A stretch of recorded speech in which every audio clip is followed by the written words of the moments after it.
Anna. Today we're going to dive deep into how to improve your listening skills in English.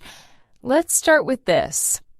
Why do you think listening is one of the hardest parts of learning English? Well, I think it's because people speak too fast, and there are so many words I don't know. I feel lost when I listen to native speakers. That's very common, especially at the beginning. But don't worry, it's totally normal to feel that way. One important thing to remember is that you don't have to understand every word. Do you know what context means? Context? Isn't that like the situation or the topic someone is talking about? Exactly. Even if you don't understand every word, the context helps you guess the meaning. For example, if you hear someone talking about a trip to the beach and you catch words like sand, ocean, or sun, you can guess the topic is related to a vacation or summer, right? Oh, I see. So, I don't need to focus on understanding every single word, just the main idea. That makes sense. Right. Focusing on the main idea is key. Now, one great way to improve your listening skills is repetition. Do you remember what we said about repetition earlier? Oh, yeah. Repetition is when you listen to something again and again to help you remember it. Exactly. By listening to the same audio multiple times, you give your brain more chances to absorb the sounds and words. Have you tried listening to the same podcast or video more than once? Not really. I usually just listen once and move on to something else. Should I listen to things multiple times? Definitely. The first time you listen, you might only catch a few words or phrases. But the second or third time, you'll start to notice more details. You'll understand more each time. It's like watching a movie. You always notice new things when you watch it again, right? Oh, yeah, that's true. Sometimes I hear a word in a movie, and then I realize, oh, I know that word. But I didn't catch it the first time. Exactly. That's why repetition is so helpful. But to keep it interesting, you need to balance it with novelty, listening to new content. Have you ever listened to something new and exciting in English, like a new podcast or a TED Talk? No, I haven't tried TED Talks yet, but I think they might be too hard for me. Should I start with something easier? Good question. Yes, it's important to choose material that's just a little bit challenging. You don't want something too hard that it's frustrating, but also not too easy. Finding that sweet spot is key. Maybe start with podcasts made for English learners or short videos with subtitles. Ah, I see. So, I should find something a little above my level, but not too difficult. What happens if I don't understand some of the words? That's where context comes in again. Even if you don't understand every word, try to guess the meaning from the situation. Plus, you can always look up words later. And don't be afraid of mistakes. That's how we learn. Speaking of mistakes, do you know the word shadowing? Shadowing? I've heard it before, but I don't really know what it means. Is it like following someone? You're on the right track.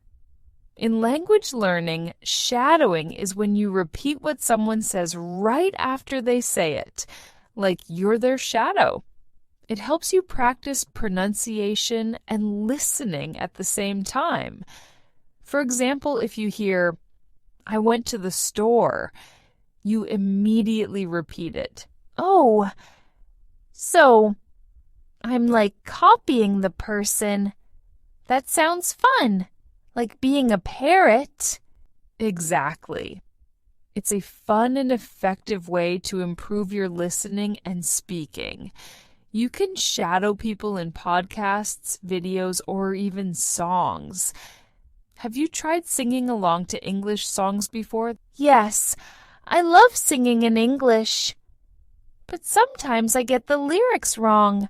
That's totally fine. Even if you make mistakes, you're still practicing your listening and pronunciation.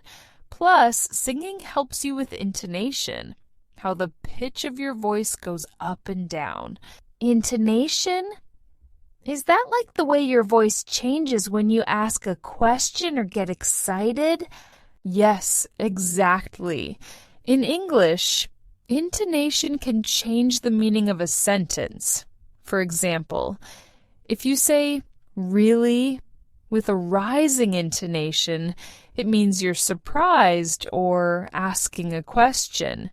If you say "really" with a flat tone, it means you're not surprised at all. Oh, I didn't know that. So, listening to how people speak can help me understand not just the words, but the emotions too. Right. Emotions are a big part of communication. And here's another tip. Listening while doing other activities can also help. Have you ever tried listening to English while cooking, cleaning, or exercising? No, I usually only listen when I'm sitting down and studying. Does it really work if you're not paying full attention? Yes, it does. Even if you're not fully focused, your brain is still absorbing the language. It's called passive listening, and it helps you get used to the sounds of English. Over time, your brain will start recognizing words and phrases naturally. Oh, that's interesting. So, I don't have to be super focused all the time.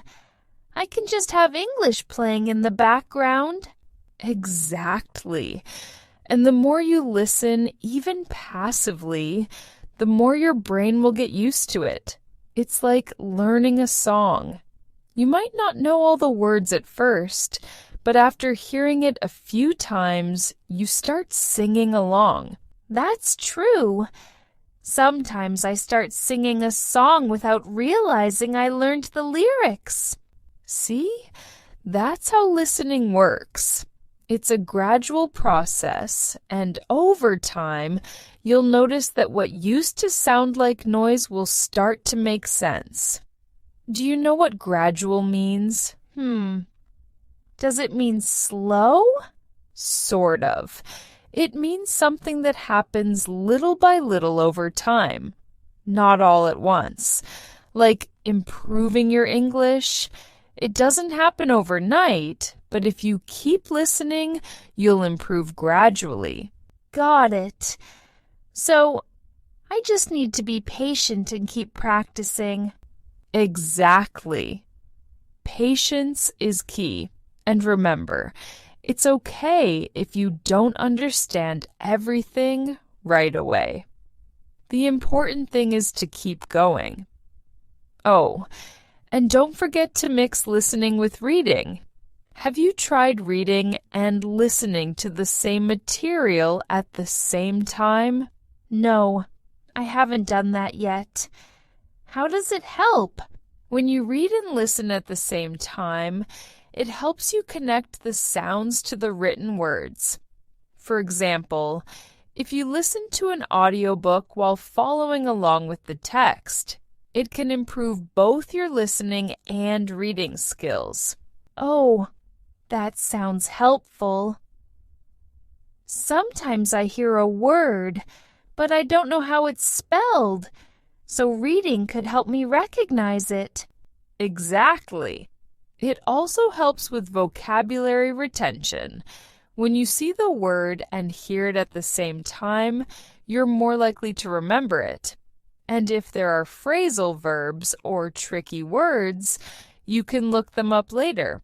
Phrasal verbs are so confusing. I never know what they mean.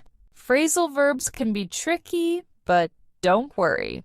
If you hear one and don't understand it, try to guess from the context. For example, if someone says, "Let's pick up the pace," what do you think that means?